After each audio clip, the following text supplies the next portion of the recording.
Hello, everyone, and welcome to Sensory Friendly Saturday. My name is Emma, and I'm a host at the Ontario Science Centre. Today, we have a wonderful group of people joining us, and I'm not just talking about all of you joining in. We have some exciting new guests who are here to share their work with sound and music. You may also remember Shelley, who is a representative from our partner, the Geneva Centre for Autism. Now, before we begin, I would like to acknowledge that while we are all joining from different locations, we are all meeting here today on Turtle Island, which has been inhabited and cared for by Indigenous people since time immemorial. I'm currently in Toronto, here at the Ontario Science Centre, which is the traditional territory of many nations, including the Mississaugas of the Credit, the Anishinaabe, the Chippewa, the Haudenosaunee, and the Wendat peoples, and it's now home to many diverse First Nations, Inuit, and Métis peoples. I would also like to give a special welcome to anyone who is joining us for Sensory Friendly Saturdays for the first time, or to anyone who is new to the Zoom format. We have added live captioning to our events, so if you'd like that option and it isn't already enabled, look in the bottom corner of your screen, or I guess from your perspective, I think it's this side. We run these events on the first Saturday of every month, and we discuss a wide range of topics, including new research and community supports, as well as specific tips and strategies for everyday situations like building independence and creating routines. All of our Zoom sessions have been all of our past Zoom sessions are recorded and available on the Ontario Science Centre website. Now that means that this session is also being recorded, so don't worry if you have to step away or if you need to take a minute. So don't worry if you miss anything or if you need to step away for a moment. The chat has been disabled, but the Q&A feature of Zoom is open. We would love to hear from you during the session, so don't be afraid to use it. It doesn't have to specifically be a question, but the Q&A feature gives you the option to address it privately and ask anonymously if you'd like. And it also makes it easier for us to track the conversation so nobody's questions get missed. We'll be using the chat to provide links to various resources, and I'll be moderating the questions and comments, and there will be time for discussion at the end of all the presentations. As you can see, we've already got a couple of links in the chat, including some specifically about identifying what kind of land you're on, what Native and Indigenous people live there. We'll also be using polls to ask you guys questions, and I'd like to try one right now. In just a moment, it'll pop up on your screen for you to input a response. This first poll is about who's joining us today. You don't have to answer if you don't want to, but we'd like to get an idea of who's coming to our Sensory Friendly Saturdays. I can see the live responses, but we'll give you guys a few seconds to answer. You can check as many boxes as you like. Ooh, it looks like we've got a good mix today.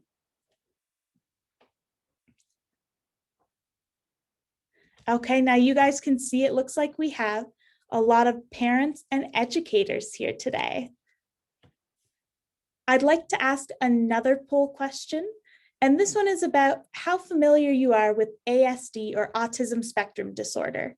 You don't have to be an expert or anything, but if there's something that you don't know, if we're using terminology or if you have any questions during the presentations, feel free to answer them and we'll help you out.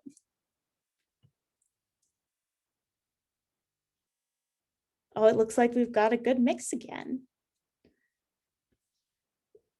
You guys can see the results. We have some people who are very knowledgeable and some people less so. That's okay, we've all got things to learn.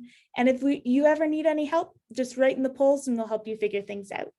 And now, I would like to turn things over to our guests. Shelley, would you like to introduce yourself?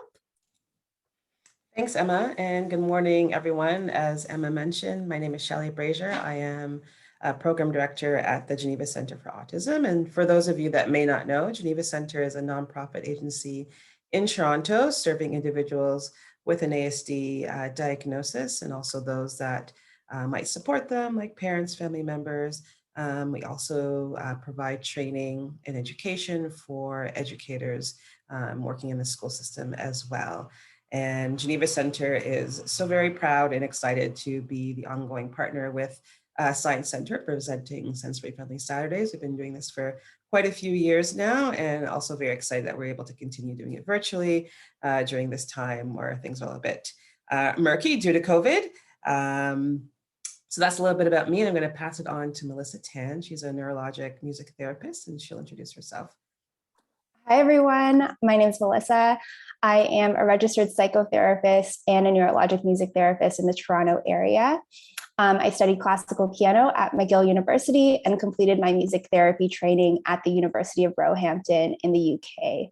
I have worked in the public health sector with adults with profound and multiple learning difficulties, supported adults with mental health issues, worked in a music therapy clinic that primarily served children with autism, worked in long-term care settings, and currently I am the in-house music therapist at Abaton Integrative Medicine in Oakville. And for the last 2 years, I have been a part-time lecturer with the Creative Arts Therapies Department at Concordia University. And currently I am doing my PhD at the Music and Health Science Research Collaboratory at the University of Toronto. So thanks again to the Ontario Science Centre and Geneva Centre for Autism for inviting me. And I think I'll pass it off to Rory. Hi, everyone. My name is Rory McLeod, and I'm the Executive and Artistic Director of Xenia Concerts. I'm also a musician, and I've spent the last 10 or 11 years playing as a professional violist with organizations like the National Ballet of Canada and the Canadian Opera Company. And I also run a concert series, or I co-direct a concert series called Pocket Concerts that does intimate concerts in alternative venues all over the city. I've recently taken over this role from the amazing Sarah Nematala, who is also here with us today, and I'll pass it over to her to introduce herself. Hi, everyone. My name is Sarah. I am a former violinist. I played in a string quartet for a number of years, a Juno-nominated string quartet, and I am one of the co-founders of Xenia Concerts, and I'm very happy to be here today, and I'll pass it over to Jessie Stewart. Hi, everybody. Very happy to be here. Jessie Stewart is my name. I am a percussionist and a composer. I also build musical instruments, mainly percussion instruments. And I am a professor of music at Carleton University in Ottawa, and very happy to be here.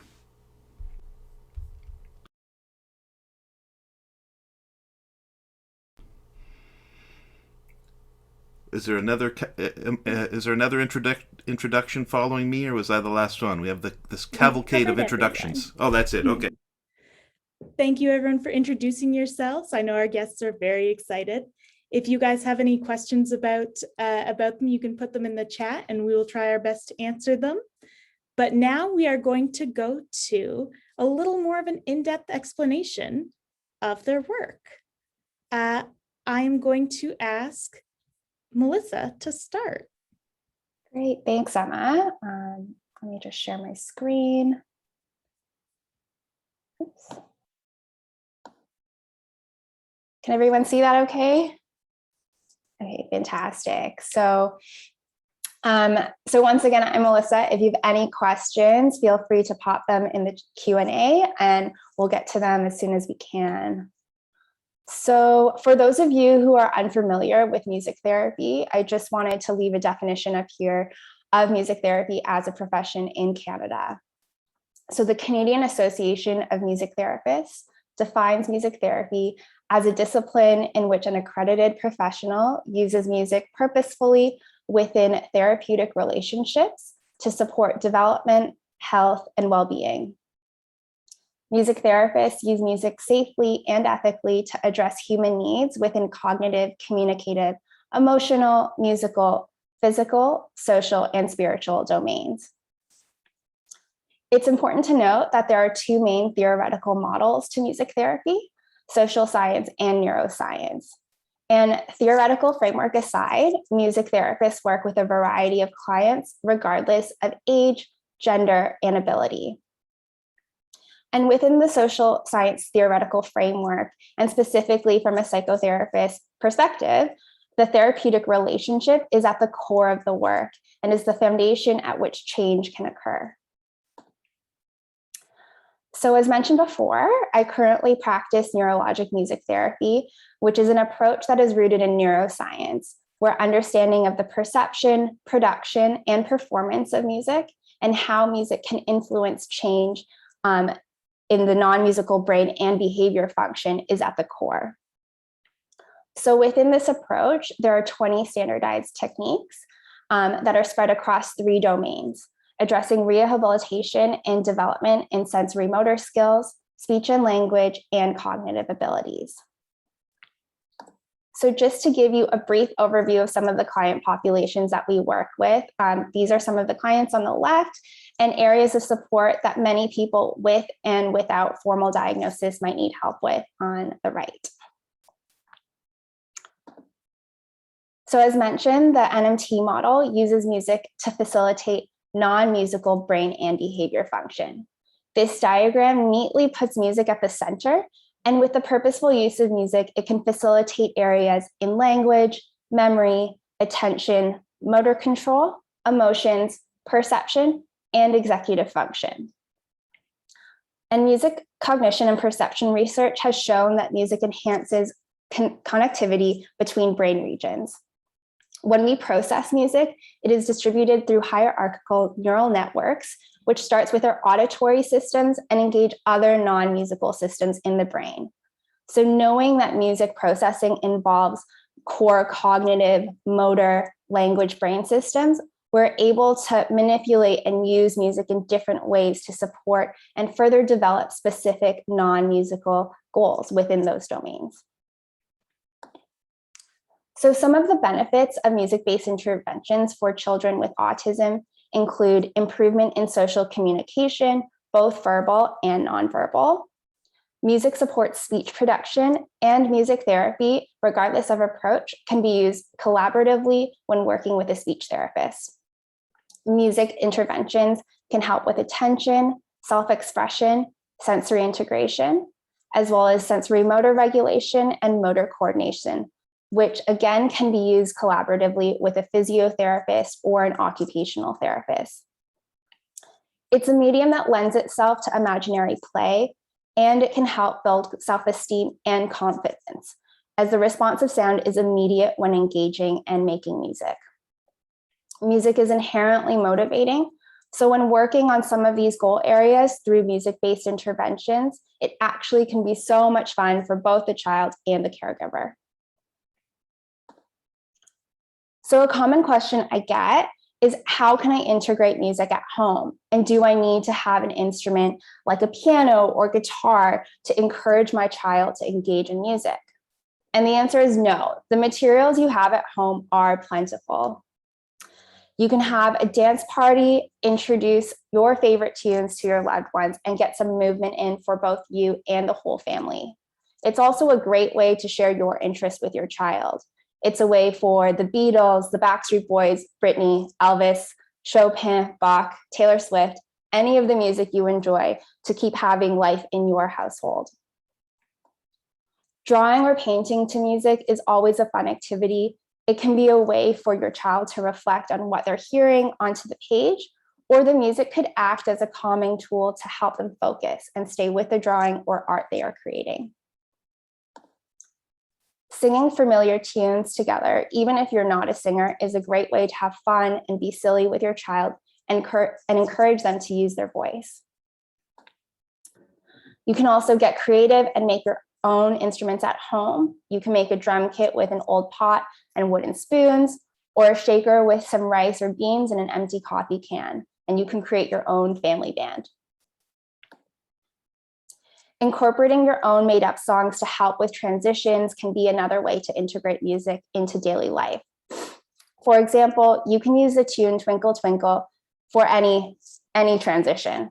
So if you're needing help to get to the car, we can sing, let's go to the car. 1 step, 2 step to the car. You don't even have to go further than that. You could repeat that little jingle over and over again to help your little one get to the car. And there's also a really fun game called Simon that I love playing as an adult, but also is a great game for children. as well. It's a memory game that uses tones and colors. Another online tool is the Chrome Music Lab. It's a great resource that's both accessible on a smartphone or your computer, where they have different activities that encourage music making. And I'll just kind of put a disclaimer, I'm not sponsored by either of those companies, but they are great resources to check out. And so before I pass it off to Xenia Concerts, I wanted you at home to experience some music with me. So today we're going to do what I like to call a modified progressive muscle relaxation. I love using this song with my clients to help them work on goals related to body awareness, sensory integration, and self-regulation. You can either tense up the areas I cue you to tense up or physically squeeze them. So if you're doing this exercise with a child, you can physically squeeze the body part that you're focusing on. And that gives them feedback to build more body awareness and potentially make them feel more grounded. Typically, I would start with the toes and work my way up to the top of the head. But for the purposes of today, we will keep with our upper extremities and start with our hands, move to our shoulders, our head, and then end with a hug. So hopefully you get the hang of it and sing along if you would like to at home. So I will just stop sharing for now. I don't know if there's other people on the screen, other panelists that want to join in and model, but we can kind of go ahead. So we're going to start with our hands. So if you're with someone, you can either squeeze their hands. If you're alone, we can just open and close. So we're going to squeeze, squeeze, squeeze our hands. We're going to squeeze, squeeze, squeeze our hands. We're going to squeeze, squeeze, squeeze our hands. We're going to wiggle and relax. And then we'll go to our shoulders. We're going to squeeze, squeeze, squeeze our shoulders. We're going to squeeze, squeeze, squeeze our shoulders. We're going to squeeze, squeeze, squeeze our shoulders. We're going to wiggle and relax. All right, and now our head. My clients love this one because they get a little head massage. So we're going to squeeze, squeeze, squeeze our head. We're going to squeeze, squeeze, squeeze our head. We're going to squeeze, squeeze, squeeze our head. We're going to wiggle and relax. And the last one, we're going to give ourselves a nice big hug. We're going to give ourselves a hug. We're going to give ourselves a hug. We're going to give ourselves a hug. We're going to wiggle and relax. Great. So hopefully you all enjoyed that. Maybe that's a song that you'll incorporate in your daily lives at home or in the classroom with some of your kiddos.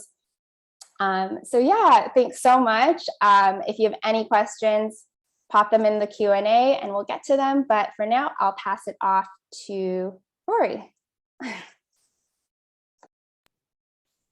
Thanks, Melissa, and thanks for that little warm-up exercise. I feel ready to talk now. And I love that you talked about integrating music into people's lives, and because I think that's really what the goal of any arts presenting organization should be as well. And so my role here is really to introduce you to what Xenia does in a general sense, and then Sarah is going to talk more specifically about what we do. So Xenia's mission is to offer high quality music and arts events in an environment that welcomes those who might not have access to such activities due to physical, mental, or financial barriers. And this includes children with autism and their families. We reimagine and redesign performances with the goal of making them inclusive and relevant and accessible to all members of society. Basically, we want to improve people's quality of life through the arts by making high quality experiences available to everyone. So one of the main things we do is to work with people within the autism community, health experts, and also incredible musicians to create events that are accessible, inclusive, and enjoyable for people with autism and their families. In recent years, we've also developed programming for adults with dementia and for low-income seniors. And as we look to the future, our goal is to expand our circle of inclusion while maintaining the high quality of performance that we're known for. Xenia was created by artists who wanted to address barriers to access in the arts. As you heard earlier, Sarah is our co-founder, is also a violinist, and she was a member of the award-winning Cecilia String Quartet. While they were at a music festival in California, they had the experience of playing a concert in a series that was designed for families with children on the autism spectrum. And they were so inspired by their experience that they decided to import this idea to Toronto. There was nothing else like it here at the time. And one thing I really admire about what they did is that they consulted with the community that they wanted to serve in order to design the best possible experience. And we still design our concerts using this consultative, collaborative process. So if you have any ideas you'd like to share after our presentation, please let us know, and I will share my email address in the chat at the end of the meeting today. Okay, so back to the problem or the challenge with traditional concert experiences. So the typical classical music concert has unspoken rules. You have to be quiet while you listen. You have to wait until a complete piece is over to clap. Sometimes as long as 45 minutes or an hour, you have to sit still. There's often no explanation of what you're listening to, and there's limited physical access for people with disabilities. You just have to sit still for a really long time, which is hard enough for people without autism. These unspoken rules exclude people on the spectrum who may need to make sound and move around while they listen. While the performance itself might be incredible, the context and the listening environment are designed with a particular kind of listener in mind. What we end up with is a mismatch between the design of the concert experience and the needs and interests of the people with autism. The traditional concert experience leaves out a huge segment of the population, mostly because of traditions and etiquette that were established many, many years ago. So it's time for a change. So with input from health experts and members of the autism community, the co-founders of Xenia redesigned every aspect of the classical concert experience so that it would welcome people on the spectrum. We want to make people who are normally excluded feel like insiders. So I want to give you an idea of how that looks, and I'm just going to share my screen. Hopefully I'll get this right. Share sound. You can get an idea of what our concerts look like.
So now that you have an idea of what a Xenia concert looks like, I'm going to pass it over to our co-founder and violinist, Sarah Namatala.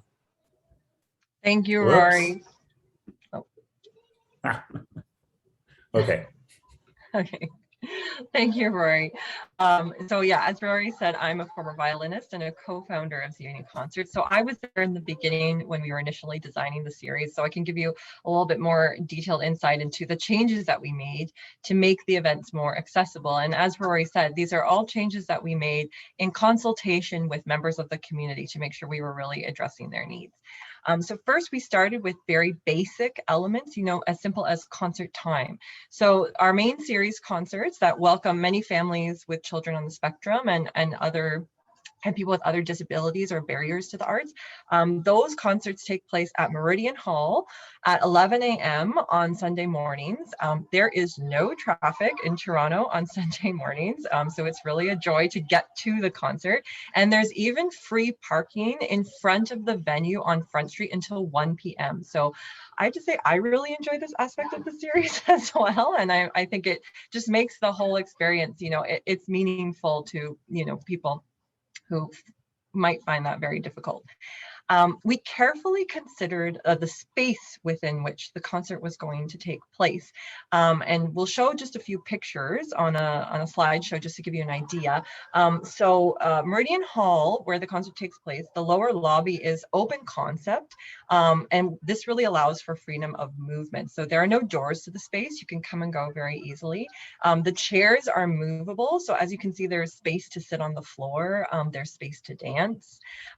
We also offer sensory items at the concert.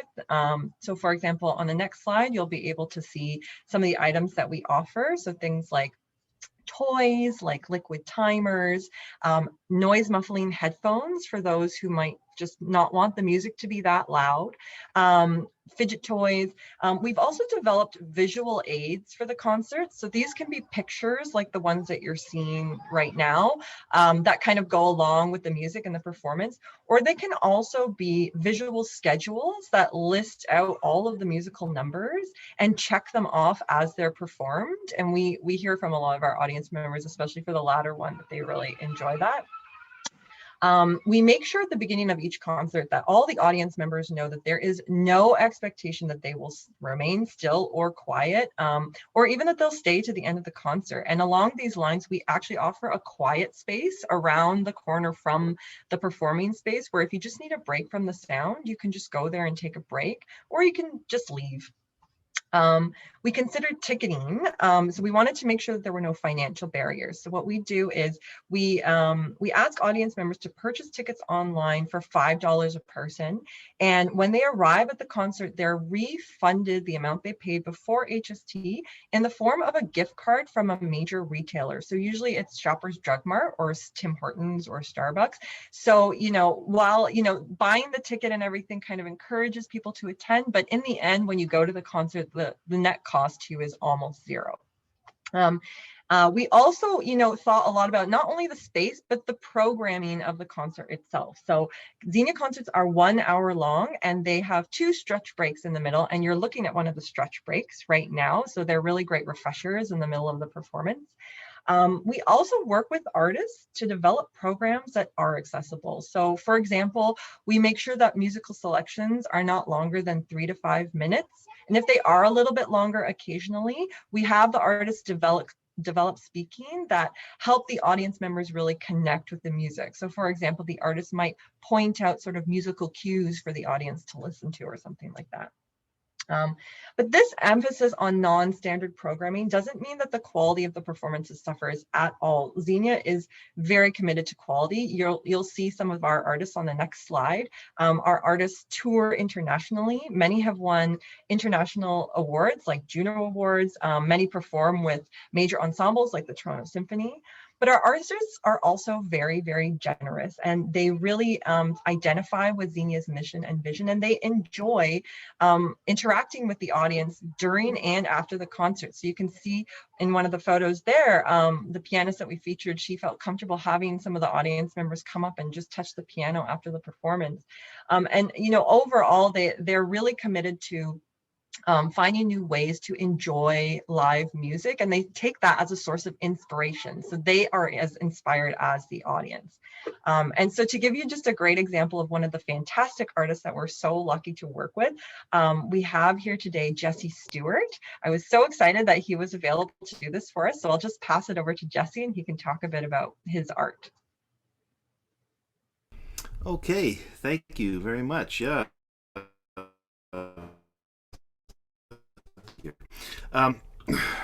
So I thought I'd talk a little bit about my creative practice, and I would say a lot of the things I do as a composer, a musician, a lot of my work is about sound exploration, and I loved the idea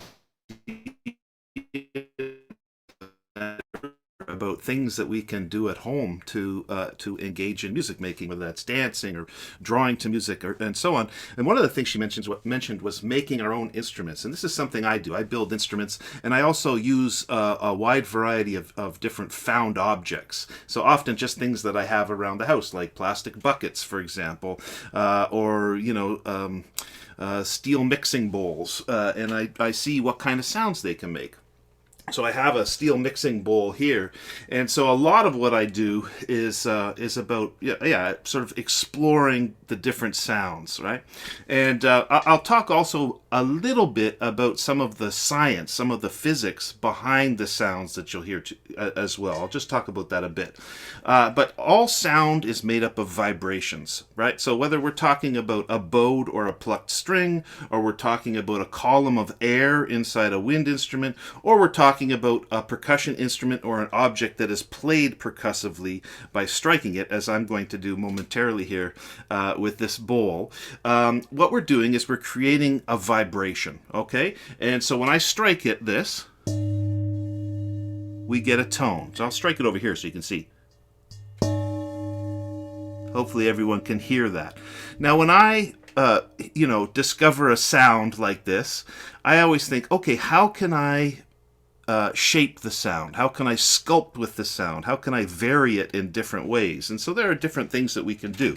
So for example, one thing that we can do, sometimes I will use my mouth as a resonator to actually kind of change the sound. And so what's happening is when I strike it, we hear one sound, but there are actually many, many different sounds, many different frequencies sounding simultaneously. And by putting my mouth really close to that vibration, I can emphasize different parts of those what's called the overtone spectrum. So emphasize different frequencies, and you'll hear a little bit of variation. Let's see if this will work. Hopefully this will pick up on my microphone, and it'll translate on Zoom. Here we go.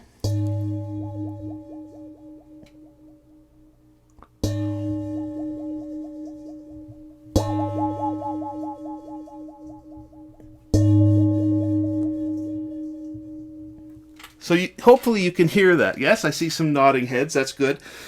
So I'm just kind of changing the shape of my mouth, and by doing that, it changes the sound, right? But so this is, I actually love mixing bowls like this. I use them quite a bit, and I find that there are all kinds of different sounds that we can get out of them. Here's another one. I have a little tiny bit of water. Now, can I show you the water without dumping it? Probably not. You'll have to take my word for it that there's water in here. But listen to this. When I strike this, maybe I'll use a mallet on this one. Here's a mallet. I make mallets. At the end, I've just sort of coated the end. There's a wooden bead inside, and I've wrapped it in yarn. Although this is in a bit of a state of disrepair. I need to rewrap it, but it'll still work. So I'll do it like this so you can see. Okay, now this is a smaller bowl, and when I strike it, we get actually a higher pitch, right? Because it's smaller, so the pitch is higher. Now I'm going to tilt it, and let's see what the water does to the sound. I don't want to get my computer wet.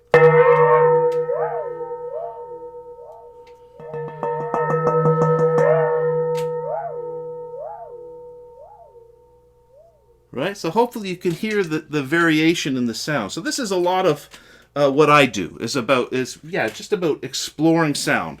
One more thing with the mixing bowl, and so there's lots of ways that we can make this vibrate. This is a steel cylinder. It's a piece of steel electrical conduit. Let's say I touch it to the bowl. Let's hear what that sounds like. This might be a little louder, so I'm going to back up. I don't want to make it too loud. So very different sound. Now what happens if I do it at the rim? Very different sound again.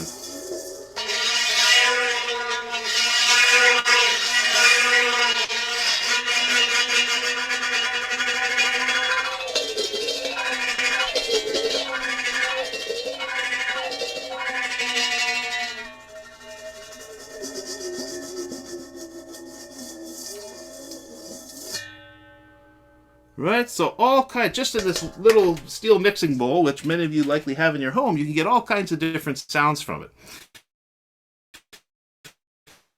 it. What we're doing there is we're making it vibrate, but we're making it vibrate in different ways, and those vibrations then travel through the air, and they enter through our ears, and they strike our eardrums, and our brain interprets it as sound. Before I move on entirely from this can also be a musical instrument, and this can also, I can use this maybe to talk a little more about the physics of sound.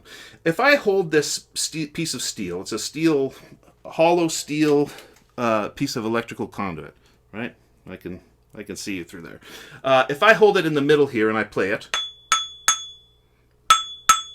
right, we have a very high-pitched sound that decays very quickly, okay?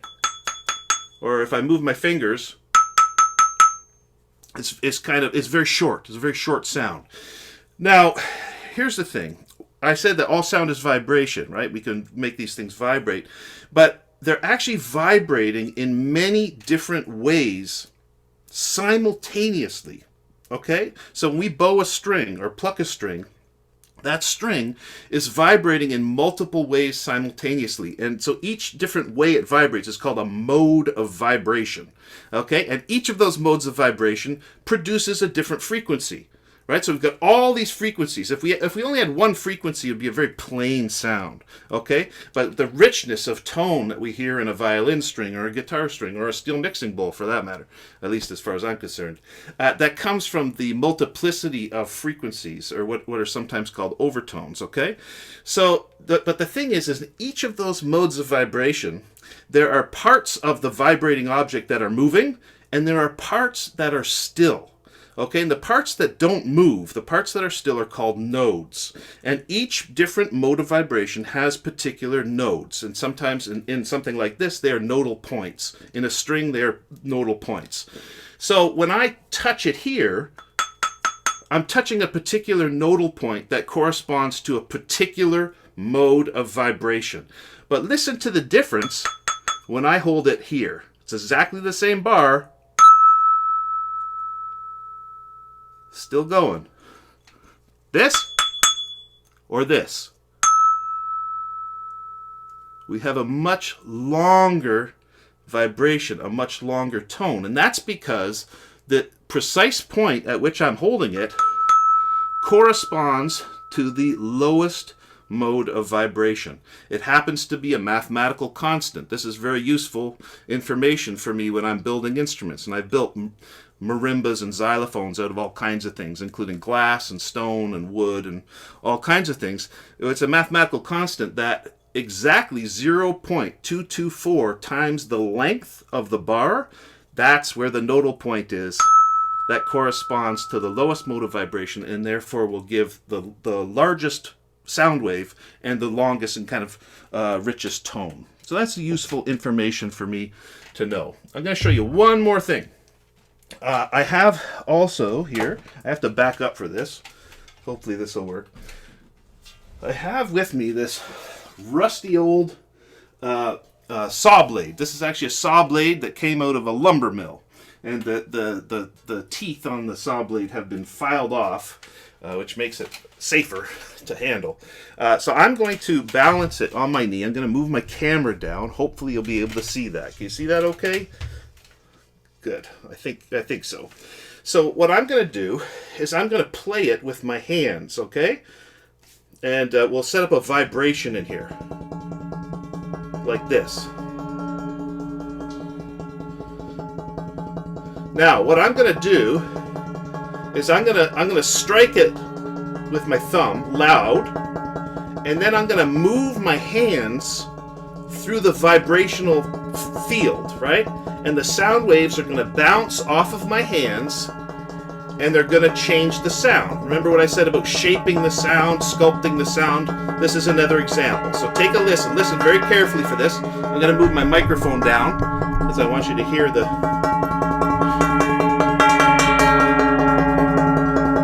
And here we go.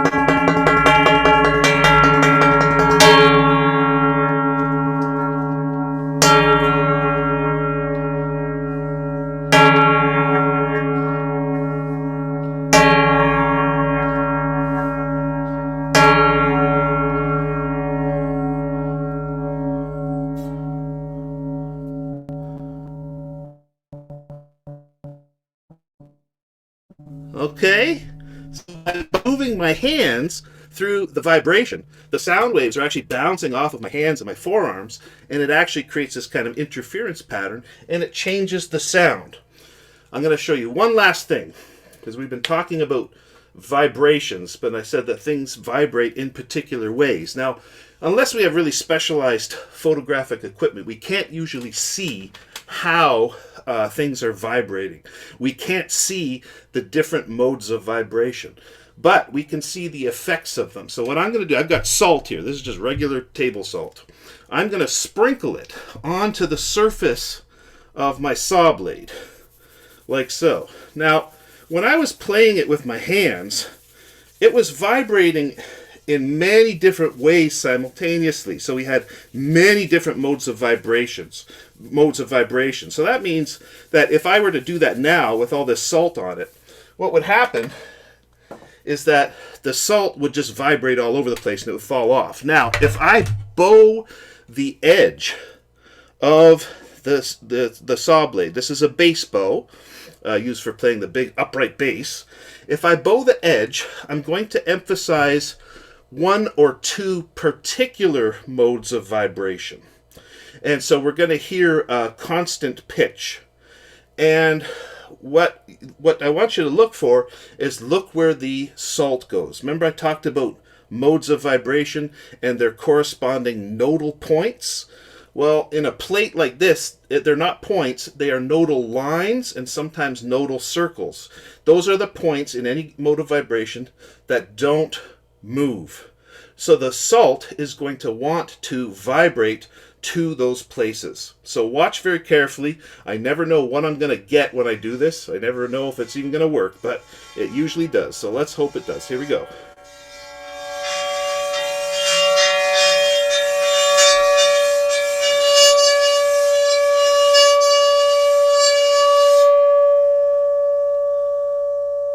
Okay, so we got this kind of sun pattern here almost, right?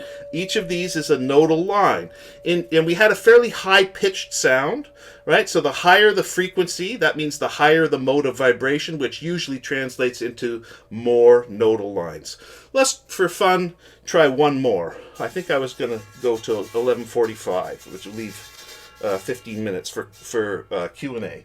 So we'll just, I don't think I need any more salt. I think we'll be okay. I'll see if I can get a different pitch, a different frequency, a different mode of vibration. Let's see what maybe if I rotate it. Let's try it. One last time. Here we go.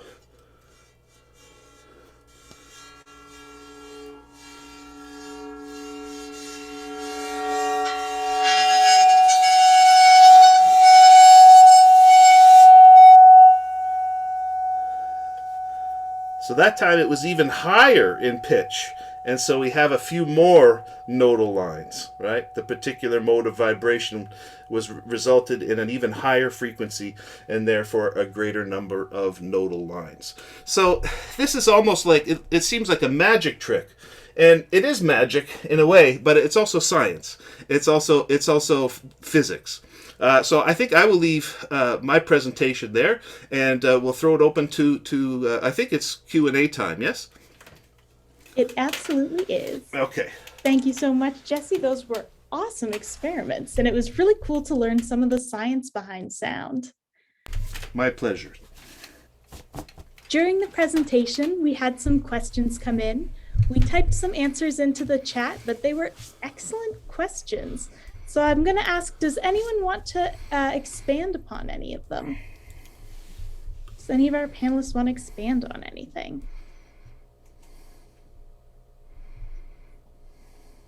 No, that's okay. Just a reminder to all of our listeners, if you guys have any questions, now is the time to put them in. I also want to ask you guys a quick question. We've been talking a lot about music. Oh, wait. Oh, we have a raised hand. Yeah, Jesse, what's up? I'm just catching up on the Q&A now, and I'm reading the question about kitchen parties, and I have indeed attended kitchen parties, generally in the East Coast, where people would gather in the kitchen and often would play Celtic music and so on. And it's a wonderful model, I think, of a very inclusive kind of model of socio-musical space, because typically in a kitchen party, kitchen concert, everybody can see everybody else. Everyone is set up in the round. That's something I really like about it. It's a very festive social atmosphere where people can interact with one another. So I think it's a wonderful thing, and I would encourage people to have. I mean, when I think of kitchen parties, I think East Coast, I think of Celtic music, but there's no reason that it has to be limited to Celtic music. If that's not your bag, I would encourage you absolutely to engage in music making in the kitchen. I've even done some things where there's lots of objects in the kitchen that can be musical instruments. Steel bowls are one.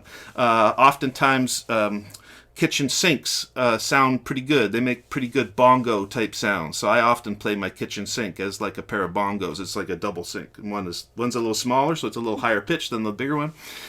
So I've done that with my family, and so I would encourage everybody to do that, to make their own kitchen party. Absolutely. Nice. Oh, that's so wonderful that we have someone with personal kitchen party experience. And Melissa, I know the question also specifically asked about whether or not these kind of social experiences help develop music and social skills. Do you have any tips for, creating these musical and social experiences at home? Yeah, I mean, I think any atmosphere where music making is inclusive and engaging and mindful to everyone who's participating lends itself to a really nice social experience. I can't concretely say that there are like definite benefits, but I think it definitely helps with just exposing yourself and your kids to having a good time and exploring new things that they might not have been exposed to before. So yeah. Of course. Oh, that's wonderful. So speaking of music exposure, I'd like to ask another poll to the audience about whether or not you play an instrument. So it's just going to be a yes or no question, but I'm curious to know how many musicians we have among us. I personally, during the lockdown, started practicing the recorder. Okay. It looks like we have a pretty even split. 50% yes, 50% no. Oh, pretty cool. Something that I'm curious about, this is not something that anybody else asked, but as someone who only recently started playing the recorder as an adult, how do you guys think, if I had a child who was interested in getting more into music and I have no musical background or really knowledge myself, and any of the panelists can answer this, anyone who feels good about it, but do you have any tips or recommendations or resources for helping to enter that music space? So you can raise your hand either on the screen or oh yeah, Rory, yeah. I think a choir is a really good way to get a start. Honestly, joining a choir, and there's actually one that I learned about just a couple of days ago called Viva Youth Singers.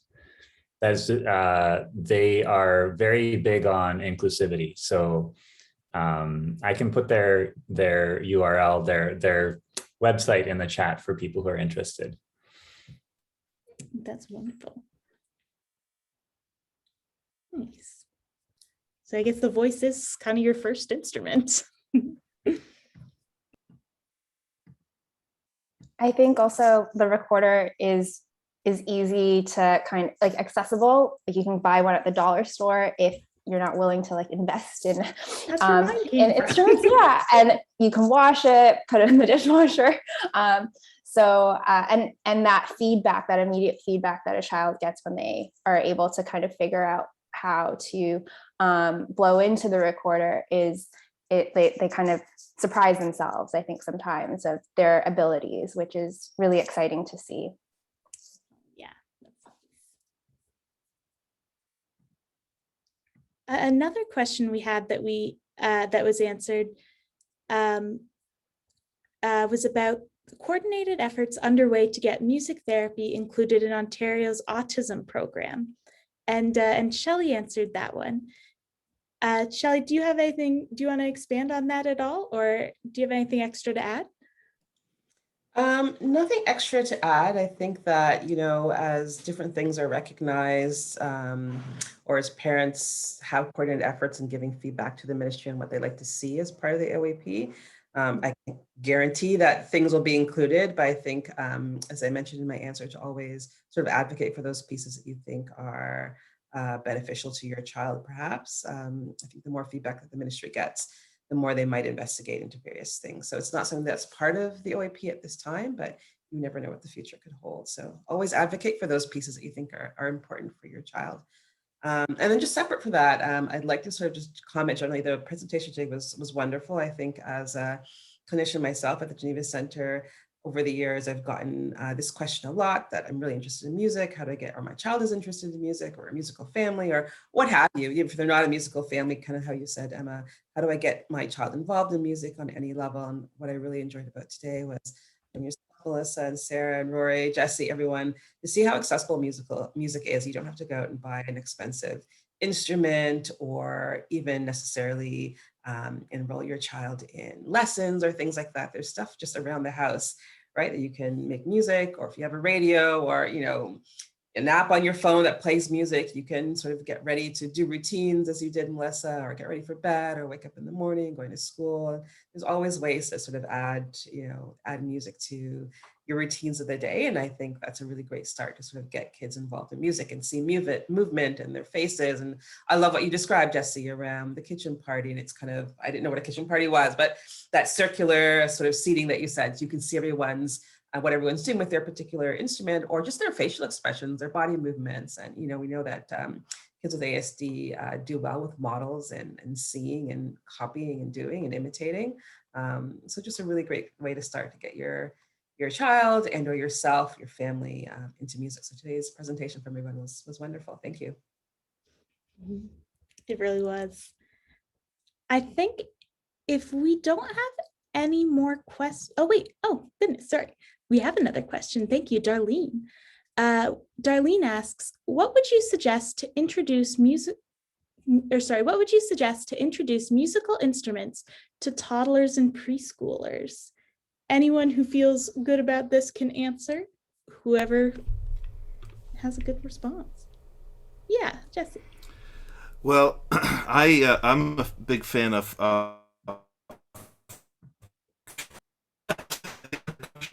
for many people is accessible in a way that maybe some other instruments might not be, particularly for young people. Like a lot of kids, I started out playing on pots and pans and buckets, when I was about 2. Unlike most kids, I never stopped playing pots and pans and buckets. I still do that. So, but I think it's a great place to start. And then I think some people might stick with that and then, move on to percussion, drums, and other things, but others might gravitate to other kinds of instruments. But I do think percussion is a good place to start. But of course now, there are all kinds of instruments, including all kinds of digital instruments. So if, for example, a young person has limited motor control, there are all kinds of instruments that are available, that they could use as well to start, engaging in music making and to start getting that feedback loop, where they're, whatever mobility they have, they can use and then get some kind of auditory feedback. So there's lots of pathways into music making now. But maybe it's because I play percussion and I'm biased. But I do think for a lot of people, percussion's a good place to start. it also goes back to what Melissa was saying about, that immediate feedback and surprising yourself a little bit that you can make all this great noise. Melissa, what age groups do you tend to see in your practice? I see a range. So I think the youngest right now is about 3, and my oldest clients are in their 90s. So it really depends on who I'm working with. But I think household items are a really great way to kind of introduce music. There's also little toys. I think I've seen a lot of like baby registry things where